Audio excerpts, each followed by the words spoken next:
Se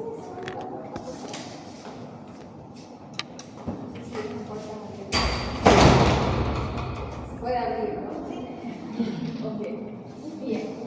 Entonces, arbovirus o arboridosis es un término que durante un tiempo fue muy utilizado y que hoy por hoy, digamos, un poco menos, incluso en algunos textos, ya dejó de ser utilizado, ¿no?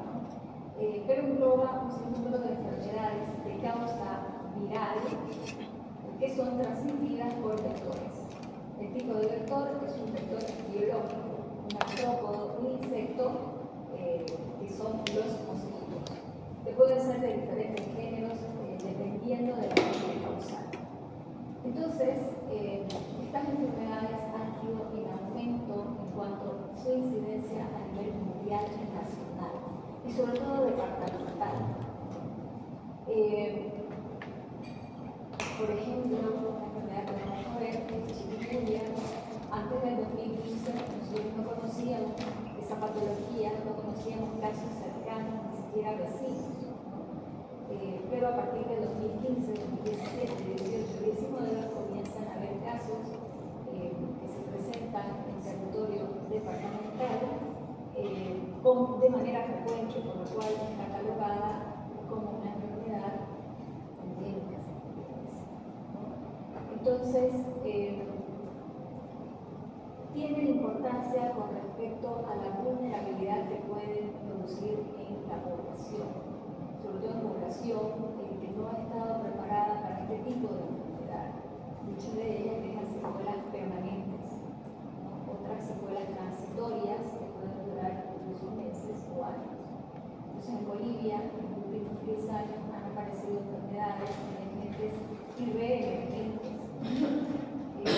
Si bien vamos a hablar específicamente de enfermedades transmitidas por vectores biológicos, que son los mosquitos, también es importante mencionar que hay enfermedades reemergentes de causa viral, por ejemplo el sarampión. El sarampión no se transmite por vectores, pero es una enfermedad reemergente. Bien, entonces como vemos en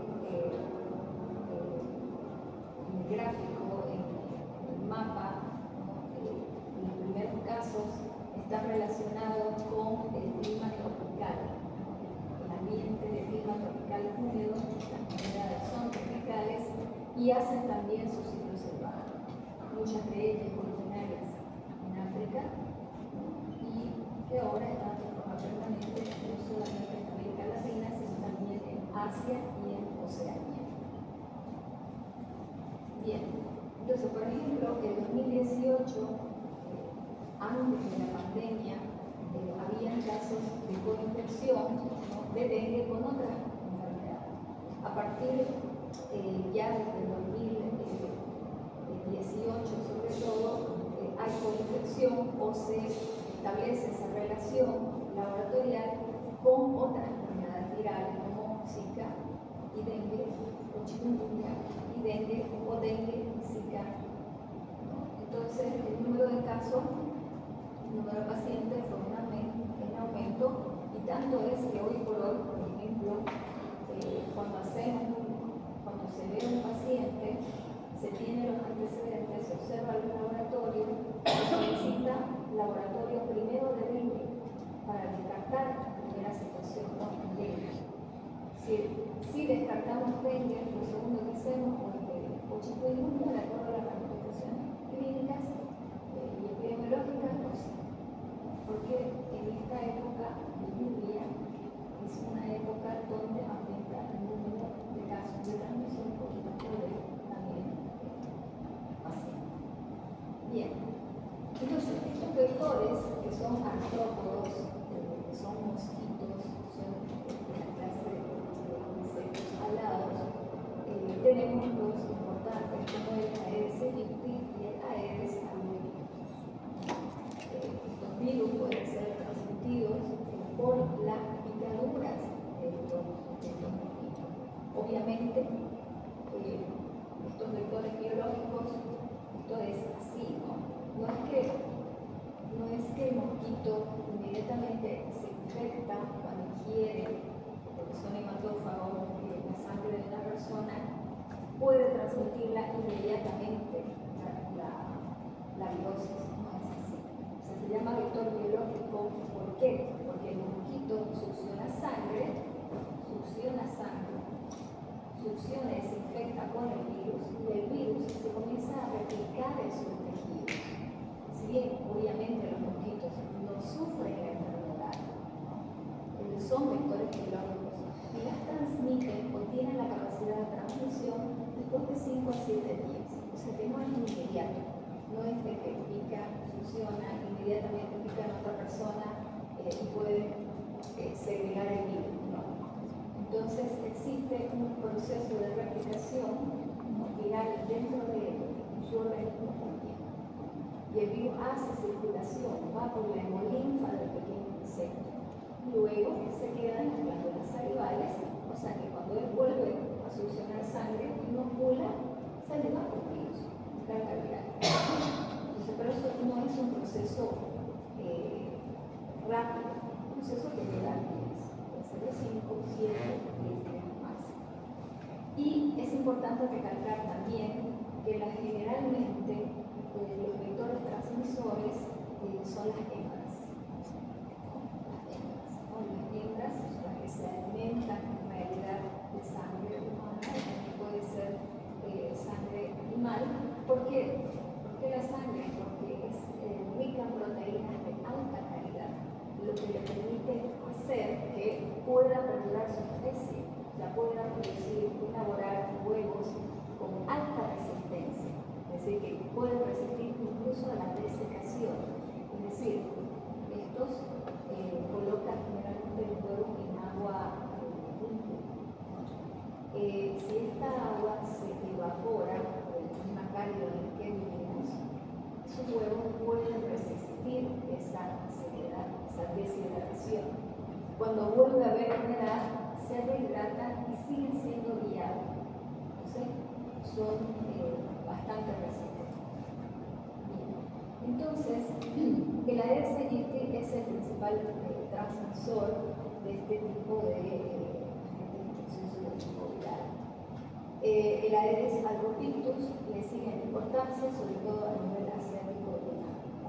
En Bolivia aún no ha sido identificado. Bien, entonces, pues, habíamos hablado un poquito de algunas características de estos mosquitos, ¿no? Que tienen huevos resistentes, que pueden vivir hasta 45 días, que vuelan bajo, ¿no? Que son antropofílicos, es decir, que prefieren, ¿no?, la sangre humana, son macrófagos. Generalmente las picaduras son en miembros inferiores, pero también podemos decir que se ha visto cierta adaptación también, ¿no? Es decir, uno siempre cataloga el clima tropical húmedo, pero también hemos observado que en lugares un poquito más altos, un poquito más secos, pueden tener vida y ser viables. Entonces, con el cambio climático, esto también ha dado lugar a que ellos se adapten a climas un poquito más secos y también más altos. Bien, entonces, enfermedades transmitidas por vectores, arbovirus, tenemos por ejemplo el dengue, la enfermedad de Zika, producida por virus del mismo nombre, y la enfermedad de la chikungunya. Entonces son tres enfermedades importantes, ya endémicas en nuestra región, transmitidas por arbovirus. Entonces, vamos a comenzar por la primera enfermedad, que es el dengue. Entonces, el dengue es una enfermedad de tipo viral, es una enfermedad febril y es una enfermedad sistémica. El proceso inflamatorio es a nivel sistémico. Siempre cuando ingresa un antígeno, la respuesta de defensa, sea la innata o sea la adquirida, es un mecanismo de defensa que puede ser local si es que el agente infeccioso permanece localizado en un determinado tejido, pero cuando hablamos de dengue, hablamos de una enfermedad febril sistémica proceso inflamatorio es sistémico. O sea, la respuesta de defensa, la activación de la inmunidad innata y adquirida es a nivel sistémico. Es una enfermedad dinámica y es causada por los virus que son del género Flavivirus, y es transmitida por un mosquito que generalmente pertenece al género Aedes, especie aegypti. Entonces, el Aedes aegypti es el vector biológico de este virus, de este Flavivirus. Entonces, la infección puede causar síntomas gripales, un síndrome gripal, y en ocasiones puede evolucionar hasta convertirse en un cuadro potencialmente mortal, llamado dengue severo. En una época se llamó dengue hemorrágico. Entonces, en Santa Cruz, diríamos con el dengue hace ya muchos años. Incluso países vecinos han desarrollado vacunas, tienen vacunas obligatorias en ciertos lugares. Entonces, pues, hablamos también de que dentro de los subtipos, humanos de 5 subtipos de dengue, 1, 2, 3, 4, 5, pero que todos estos pertenecen al género Flavivirus y que el mecanismo de transmisión es el mismo, es decir, no importa que sea del 1 o del 4 o del 3, son Flavivirus que se transmiten por vectores biológicos. Bien. Entonces, dentro de los antecedentes internacionales, porque 70 a 100 millones de enfermos por dengue existen en el mundo cada año. Es decir, el dengue no solamente tenemos Bolivia o Brasil, sino que abarca todo lo que es la región de la foresta amazónica, y también la hay presente a nivel mundial en las zonas tropicales, húmedas de Asia y África. Puede producir 500.000 hospitalizados cada año, puede producir 60.000 muertes aproximadamente cada año, donde los más afectados sobre todo son los niños, sobre todo los niños con desnutrición. Y aproximadamente 2.500 millones de personas están en riesgo por exposición de sufrir esta enfermedad. La tendencia del dengue, la tendencia del aumento de los focos epidémicos es en todo el mundo por el calentamiento global, por la deforestación, por la incursión en la vida selvática. Entonces, el número de exposición de las comunidades hoy por hoy es más alto que en años pasados. En Bolivia hubo 2 grandes epidemias en los últimos 7 años. Incluso cuando hubo la aparición del virus de COVID, el coronavirus, COVID-19, nosotros estábamos en un foco epidémico de dengue, en muchos casos de dengue, porque a veces la sintomatología inicial son síntomas de resfrío, con fluido nasal, incluso tos seca, dolor de espaldas, fiebre. Muy parecido y muy fácil de confundir también con la COVID-19. Entonces, hubieron muchos casos que hubo esta confusión y hubo deceso también por esta situación.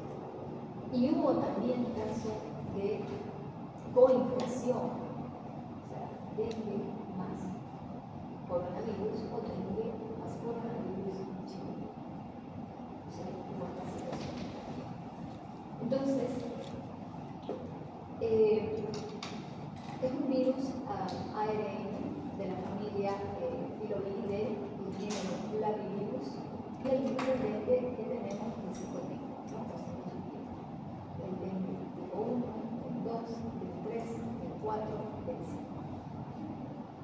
Obviamente, virus no se pueden observar a simple vista ni con microscopía óptica, existen microscopios especializados electrónicos para su observación.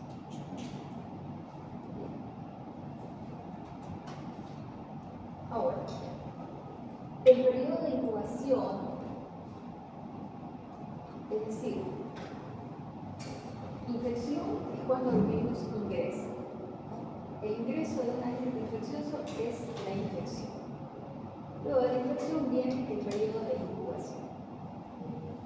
El periodo de incubación es el periodo que tiene ese agente infeccioso de poder replicarse. En el periodo de incubación no hay sintomatología. Por favor, para estudiar. Gracias.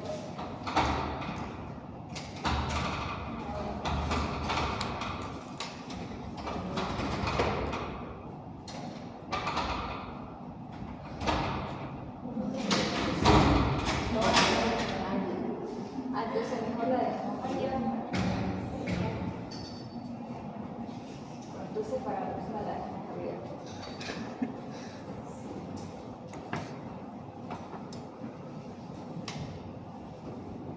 Cuando yo pasaba clases en el Politécnico de Gemelli, las puertas también son así amplias, ¿no?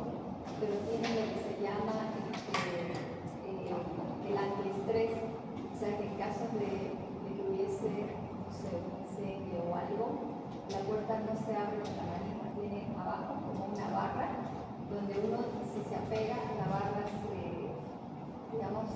hunde y la puerta se abre. O sea que en situaciones de estrés, cuando uno está a veces nervioso, y manejar las manijas y por el fuego puede haber dilatación de algunos elementos, de los metales, de la madera también. Entonces allá en Europa tienen unas barras, las puertas donde uno solo al apegarse ya se abre la puerta. Un mecanismo interesante, ¿no? Bien, entonces el periodo de incubación es de 3 a 14 días aproximadamente, por lo común de 5 a 7 días, ¿no? El periodo de transmisibilidad durante la fase viral de la enfermedad es de 1 a 5 días, es decir, el aumento de la carga viral en la persona que ha sido infectada está incubando y que tiene luego la enfermedad. Con respecto a la susceptibilidad y resistencia, bueno, la mayor parte de los seres humanos son susceptibles a esta virosis, ¿no? Pero los niños suelen tener una enfermedad más benigna que los adultos, pero esto también ha sido relacionado porque a las enfermedades de base, enfermedades crónicas que tal vez los adultos podamos tener, ¿no? Tipo la diabetes, la hipertensión, que son enfermedades de base que pueden verse agravadas en el paciente que tiene esta virosis. Bien, el restablecimiento de la infección por un serotipo genera inmunidad homóloga de larga duración, pero no protege contra otro serotipo. Es decir, que nosotros si tenemos un paciente que enfermó de dengue tipo 1 este año, con el tipo de dengue que circula, al año siguiente circula de tipo 2, entonces el paciente con la inmunidad adquirida específica y homóloga no adquiere inmunidad contra los otros serotipos. La inmunidad específica. E incluso a veces puede haber exacerbación de la sintomatología, sobre todo exacerbación de la inflamación que se puede producir en grado. Entonces, el dengue es una enfermedad sistémica y dinámica, es decir, puede comenzar con un simple resfriado, febril, y luego se puede ir complicando hasta convertirse en crítico, severo o hemorrágico. Después del periodo de incubación, la enfermedad comienza abruptamente y puede ser seguida en 3 fases: una fase febril, una fase crítica y una fase de convalescencia y recuperación. Entonces, la fase inicial es muy sintomática, ¿no? Hablamos de puede empezar con una cefalea, un dolor retroarticular, fiebre, dolores articulares, puede haber exantema, obviamente, no se ve muy bien. No es que aparecen todas las sintomatologías, pero algo muy frecuente es la fiebre, la cefalea y el dolor retroarticular. En algunos pacientes, sobre todo en los niños, puede haber exantema. Entonces, puede haber diferentes estudios clínicos haber mejoría clínica en la mayor parte de los niños que no tengan obviamente una enfermedad de base, sucede así, en los adultos también, pero puede también tener un recurso hemorrágico leve, donde pueden haber petequias, puede haber sangrado de las mucosas al cortarse la nariz, tal vez al lavarse los dientes, porque en realidad hablamos de una inflamación sistémica, todas las mucosas están inflamadas, ¿no? Entonces son más, los capilares están más frágiles. Pero puede haber dengue severo, donde haya ya sangramientos, hematuриas, alteraciones con estrías de sangre, por ejemplo, vómitos, gingivogagia y una prueba de torniquete positivo. Puede haber en algunas ocasiones sangramientos de las mucosas, no solamente la mucosa oral o nasal, sino también mucosas genitales. Obviamente no es un sangrado brillante, sino son como estrías de sangre. Y puede haber también el dengue severo. La fase febril generalmente dura de 2 a 5 días. La temperatura puede oscilar en las personas, los niños sobre todo oscilan de 38 a 39 grados. A los niños y los adolescentes también pueden llegar a los 40 grados. En esta etapa debe vigilarse la aparición de los signos de alarma, es decir, cualquier signo hemorrágico, sea las petequias, sea la hemorragia, sea el fluido nasal con estrías de sangre o vómitos con estrías de sangre. La prueba de torniquete también se hace presión, entonces si se observa que hay un cambio en la musculatura del lugar donde hace presión, entonces también.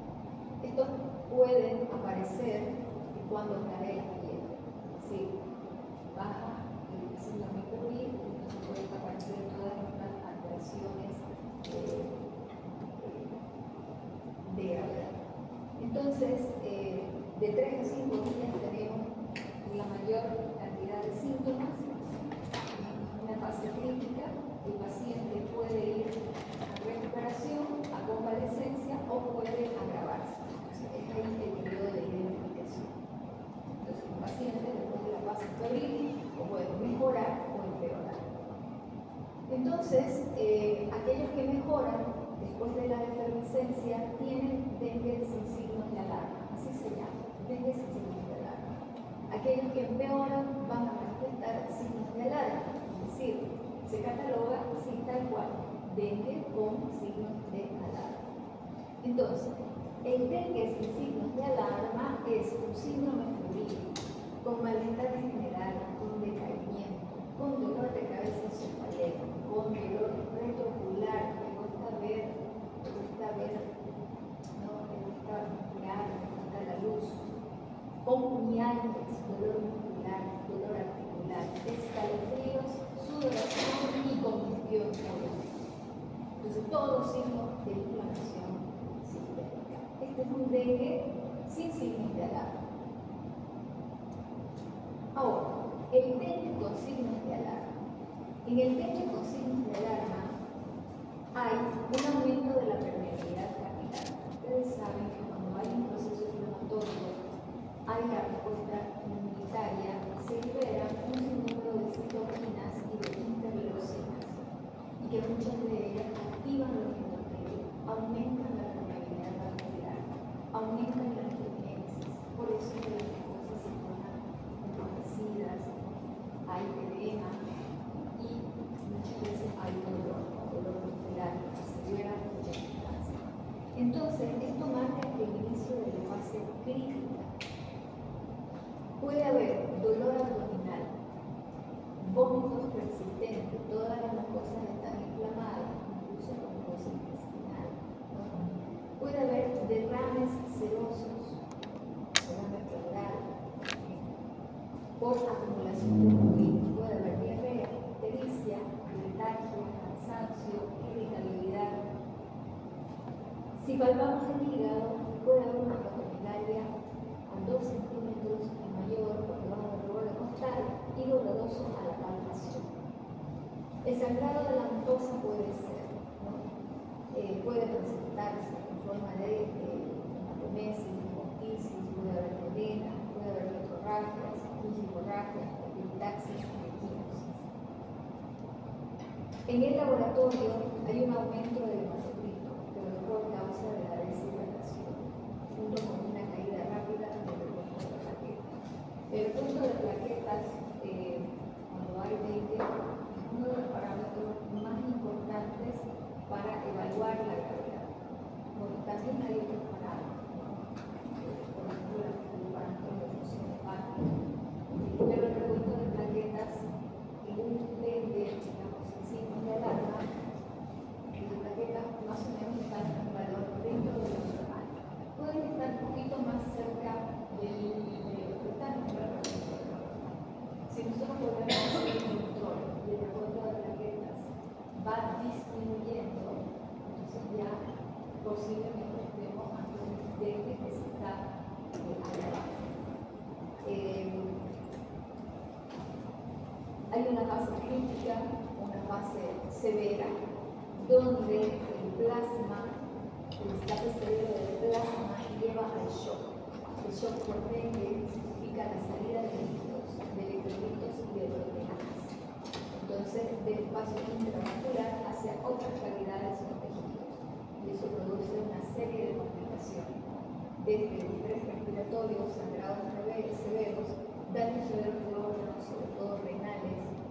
Entonces, esta pérdida o este escape de plasma, esta pérdida de líquido electrolitos y proteínas, pues se puede producir más o menos en un tiempo de 24 a 48 horas. Todo inicia, por ejemplo, con el dolor abdominal, con el deterioro del paciente y sobre todo los signos hemorrágicos. Entonces, cuando ya vemos que un paciente empieza a tener dificultad respiratoria, no vomita, o sea, hay oliguria, entonces nos encontramos ya ante un nivel severo. Luego tenemos una fase de recuperación. En la fase de recuperación, el paciente tiene un cese del proceso inflamatorio, por lo tanto las fases febriles o los periodos febriles van en disminución. Cesan los sangrados, las mucosas tienden a volver a su color normal, hay un aumento de la diuresis, el paciente orina mejor y hay una desaparición de los derrames, la dificultad respiratoria y el componente gastrointestinal, es decir, que hay ausencia de náusea o de vómitos. Puede haber un exantema tardío, un rash cutáneo, como urticaria, al sexto o séptimo día. Este puede estar asociado a un producto, bastante frecuente, sobre todo en los niños. Entonces, en la fase de convalescencia, bueno, esta puede prolongarse por varios meses. Es decir, se ha visto que las enfermedades renales, no solamente el dengue, pueden producir como un trastorno, un síndrome de cansancio crónico que puede perdurar meses. Es decir, hablamos de un proceso inflamatorio sistémico, o sea, hablamos de liberación de sustancias por parte de los leucocitos a nivel sistémico. Entonces, a veces la recuperación de los epitelios, es decir, una célula promedio puede vivir de 30, 60, 120 días. Entonces, ese proceso de regeneración, de reepitelización, no solamente del endotelio vascular, sino también de otros tejidos, lleva su tiempo. Entonces, por eso es que muchos pacientes enferman de dengue y meses después les cuesta recuperar, porque los tejidos deben reepitelizarse y eso lleva un proceso de tiempo. Entonces, puede perdurar durante un tiempo, semanas, meses, 2 meses, la cefalea, el cansancio fácil, síndrome de fatiga crónica, o artronianas, dolores articulares o musculares, o dolor a hacer sin movimiento, cargar la mochila, cargar la bolsa del supermercado, subir las gradas. Se produce dolor muscular, porque también los músculos que han sufrido este proceso inflamatorio toman su tiempo a recuperarse. Y esto a veces es más en las personas de la tercera edad. porque sus epitelios, sus células están en constante renovación. El metabolismo es más rápido, la renovación es más rápida. Sin embargo, en personas adultas o de cierta edad, que tengan ciertas condiciones médicas, este proceso lleva más tiempo. Por lo tanto, en la fase de convalescencia, si bien en un niño puede ser de 1 a 2 meses, y luego puede se recupera mayormente, en personas adultas puede llevar incluso 6 meses. Lleva más tiempo. Bien. Entonces, la evolución del dengue, esta enfermedad, en realidad, más o menos, el periodo de duración de la enfermedad va de 1 semana a 10 días. El periodo febril inicia después de la infección e incubación más o menos del 4 al 7º día. Y es ahí donde se tiene que evaluar si aparecen signos de alarma. Manifestaciones clínicas y potenciales de alarma, de infecciones orgánicas, con dificultad respiratoria, estrés, vómitos hemorrágicos, epistaxis y otras situaciones como la disminución de la orina, la urea, que pueden hacer sospechar de un dengue que está evolucionando a ser grave, es más o menos en esta etapa, ¿no? Del 5º al 7º día. Los laboratorios ayudan bastante, si bien, digamos, para hacer el diagnóstico de dengue, el laboratorio no es que se pide inmediato, es decir, que las inmunoglobulinas, si uno tiene un paciente epidemiológicamente no tiene la hipótesis de que pueda ser un posible caso de dengue, el diagnóstico no se puede hacer súbito. O sea, nosotros manejamos la hipótesis, ¿no? ¿Por qué? Porque el diagnóstico específico se puede hacer así en el tercer o cuarto. Entonces, bueno, aquí no es muy frecuente hacer, digamos, la identificación del virus en sí con laboratorio. Lo que se hace son exámenes serológicos, es decir, se identifican las inmunoglobulinas o los anticuerpos que el organismo formó, ¿no? Entonces, y esto cuando sube, ustedes tienen que tener en cuenta que la respuesta inmunitaria es de las primeras horas a las 12 a 24 horas, y que luego tenemos recién la formación para la inmunidad adquirida, y eso lleva tiempo, hasta que son niveles perceptibles, puede ser la cuarta o quinto día, y ya tenemos niveles elevados a las 2 semanas, por lo tanto, a las 2 semanas muy alejado, visto que el dengue es una enfermedad que tiene más o menos un tiempo de evolución de 10 días. Entonces, al cuarto día, cuarto, quinto día sería el ideal para pedir un examen serológico donde se pueda identificar inmunoglobulinas que el cuerpo forma frente a este antígeno viral.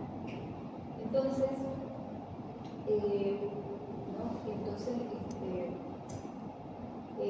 la fase crítica de extravasación del plasma, ¿no? Más o menos del 5º al 7º día. El principal problema es el edema, la inflamación de los capilares frágiles que pueden haber en órganos que son bastante vascularizados, sobre todo en el pulmón y a nivel renal.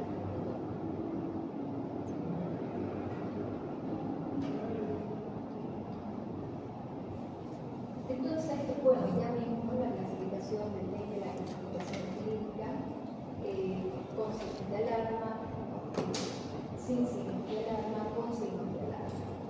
El dengue severo, cuando hablamos de dengue severo, sin signos de alarma, significa un escape de fluido de plasma al espacio celular o extravascular, con hemorragia severa y daño severo a los pulmones. Cuando decimos dengue probable, cuando nosotros hacemos nuestra hipótesis diagnóstica, hablamos de aquellos pacientes que viven en zonas endémicas, ¿no? Y cuando vemos que hay en desarrollo un foco epidémico, sobre todo en nuestro ambiente, en estas épocas de lluvia, donde hay realmente brotes también de los mosquitos transmisores, nos hace sospechar más la sintomatología de que pueda tratarse o podamos tener enfrente un caso de dengue probable. Un viaje a las áreas endémicas también, ¿no? Bien, es decir, en La Paz, en Oruro, en Potosí, bueno, en La Paz, casi casi la mitad del clima tropical alto y tienen enfermedades tropicales. Yo no sé si ustedes se ubican en La Paz, se ubican, ¿no? Porque todos son de acá y más o menos si no hemos estado, pero hay lugares bellísimos, ¿han visto?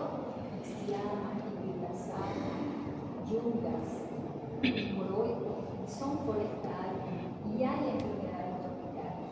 Si bien en una época se decía imposible que haya dengue en La Paz, pero ahora, por los viajes que uno hace interdepartamentales, puede haber un caso de dengue, porque por el periodo de incubación también es zona endémica y luego se encuentra en la familia de La Paz. Lo mismo puede suceder en Uruguay. Si bien hay un simple vector, pero puede existir la probabilidad de viaje a una zona endémica de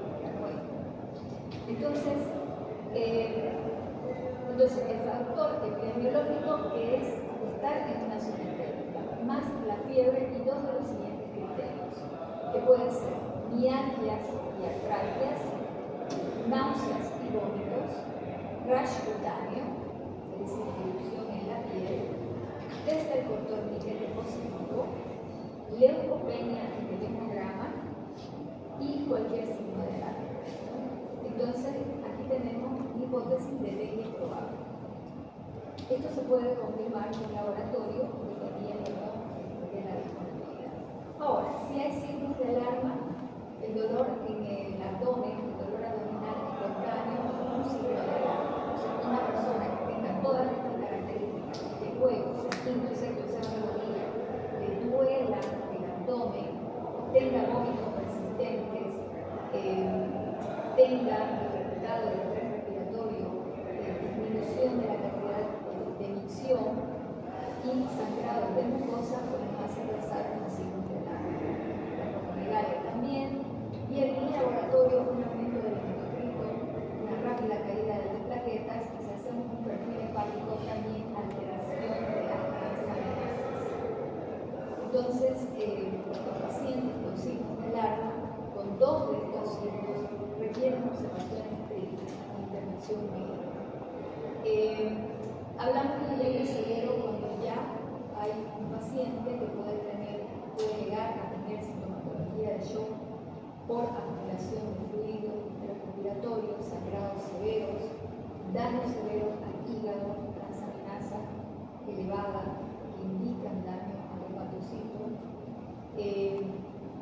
y también alteraciones del sistema nervioso central o del corazón, taquicardia, agitación, disminución del pulso.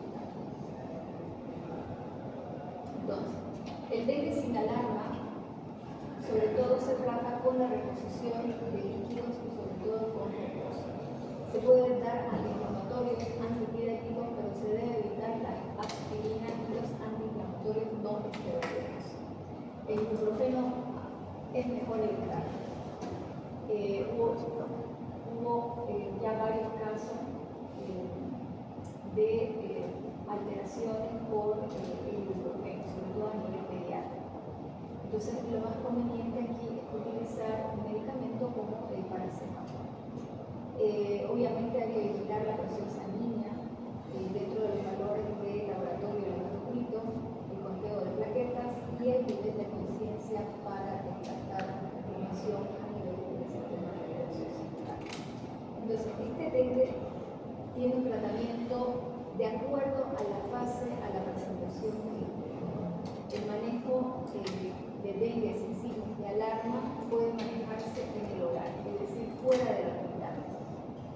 Si el paciente tiene buenos signos vitales, el paciente no tiene signos de alarma, la fiebre se le puede controlar con paracetamol o con medios físicos, el hemograma está dentro de los parámetros normales, obviamente cuando se trata de una enfermedad viral siempre va a haber un poco de leucopenia, o sea, ese es el recurso normal de la fibrosis, ¿no?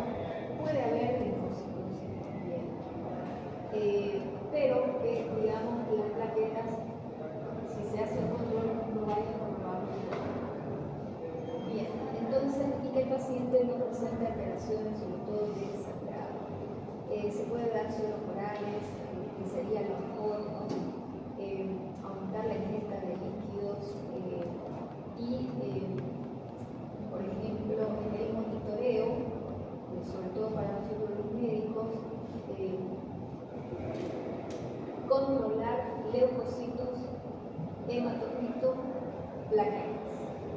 y perfil hepático transaminasa.